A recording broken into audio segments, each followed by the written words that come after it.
My name is Steve Snyder, S-N-Y-D-E-R, and I am a Professor of Humanities at Grandview University. I never set out to do this job. I didn't set out to be a teacher. Around my senior year, one of my professors said, "What are you going to do after you graduate?" And I said, "I don't know. I'll just go back and be the smartest guy on the construction site, I guess." And she took me by the ear and she dragged me down the hallway. She knew me really well, so she was allowed to grab my ear. She said, "Sit in my office. You should be a teacher. You should go to graduate school." So more just to make her happy because I liked her. And one of my undergraduate professors here says, "We have a one-year position. Would you like to teach for 1 year?" And I thought, sure, why not? I wasn't doing much. And I came and I signed a contract to teach for 1 year. And the dean said, when I signed the contract, "You're only here for 1 year. You won't be here after this year. Is that clear?" And I said, "Yes." Well, that was 35 years ago. So here I am. You know, with any job, you face challenges of just like, how do you stay fresh? And how do you find meaning and purpose in your work? Because a lot of times you're doing the same things over and over again. In teaching, you fail more than you succeed.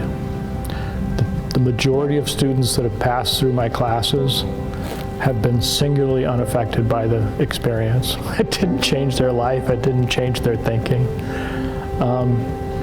But I don't think that that's an indictment of education or an indictment of me as a teacher. I think the whole business of education is a crapshoot. I mean, there's no guarantee that students that pass through my class are going to be more enlightened, better people.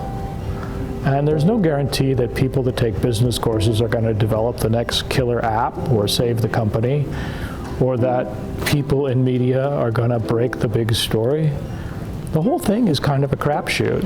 But the fact that it's such a crapshoot doesn't mean it isn't worth doing. There are those people who really do benefit. Maybe that sounds too cynical.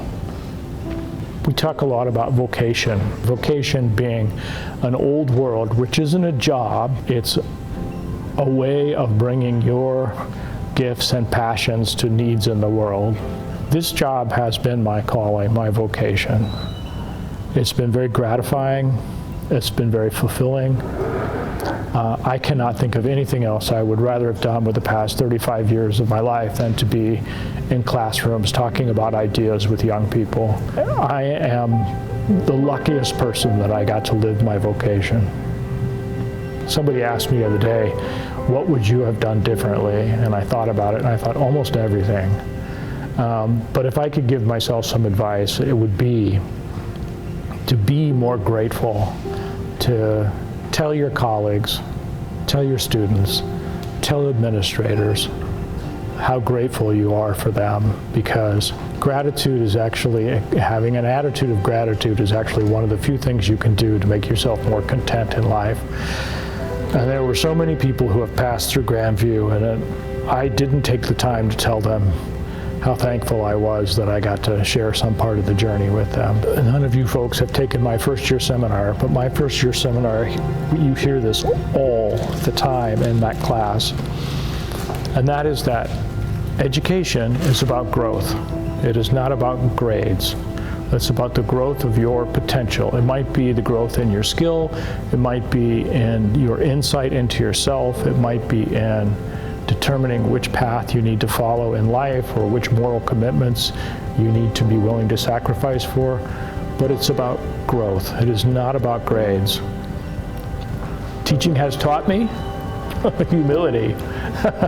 Lots and lots of humility, because you can have the greatest crackerjack plan in the world, and you could walk into that class, and because it's Wednesday or the Friday before spring break or because it's snowing outside, it just ain't gonna work, because you're dealing with human beings, and human beings change day by day. And some days you can walk in there with the greatest plan in the world, and it just, who knows why it doesn't work.